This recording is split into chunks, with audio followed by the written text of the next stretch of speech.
multiple thermal imaging cameras, and a state-of-the-art automated defense system. 6 days later, the heat wave struck. My external sensors registered a blistering 119 degrees Fahrenheit. And I knew this was just the beginning. The municipal power grid collapsed within 4 hours of the initial spike. The city fell into a suffocating silence. Water systems rely on electricity. When the pumping stations ground to a halt and the last drops trickled out of the taps, raw panic tore through the streets. I unlocked my phone, watching the desperate cries for help online and tracking real-time aerial footage from my drone. The once bustling streets were completely abandoned. The asphalt was melting, bubbling up and releasing a pungent chemical stench. As my drone hovered over my old apartment building, I spotted 3 familiar faces through the window. "It's too hot. Why isn't the AC working? I'm going to die." My brother's whining voice filtered through the audio receiver. Watching the 3 of them drenched in sweat, I reached into my mini fridge, grabbed a cold can of soda, and took a long, refreshing drink.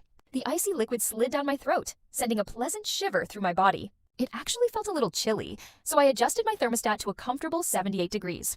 By the 3rd day, the temperature outside hovered near 140 degrees. Reports of heat stroke deaths were skyrocketing, and vicious fights over bottled water were breaking out on every corner. Unbothered, I pumped filtered water from my well and gently misted the green sprouts pushing through the indoor soil. But as I stood enjoying the quiet, my security console flashed a bright red warning, biosignature approaching. Through the high-definition security monitors, I watched 2 men carrying heavy fire axes kick through my outer factory gate.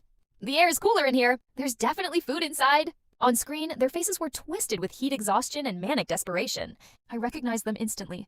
In my past life, these same 2 men had looted a local convenience store during the initial blackout, attacking the elderly shopkeepers fatally for a single case of bottled water. They began hacking at my security doors, cursing and screaming. Their violence only made my decision easier. Since I had spent millions on an automated defense grid, I figured this was the perfect opportunity to test it. I moved my finger across the console and tapped the purge command. A silent laser swept across the hallway. The 2 intruders collapsed instantly, fluids pooling on the concrete. Within seconds, automated cleaning arms emerged from the wall, dragging the bodies toward the incinerator chute. I launched my drone to scan the factory perimeter. The location was remote enough that no one else seemed to be nearby. But as the drone returned toward the main hangar, 3 figures caught my eye. "Mom, Dad, this is where Sylvia is hiding. That selfish woman is in there enjoying the AC while we're out here dying." I had fully expected Gavin to drag our parents to my door eventually. But what I did not expect was the sudden alert on my monitor. "Main door unlocked." The sound of my security system disengaging made my blood run cold. How was that possible?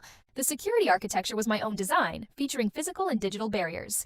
Without my master biometric override, opening the door from the outside should have been impossible. I pulled up the lock diagnostics.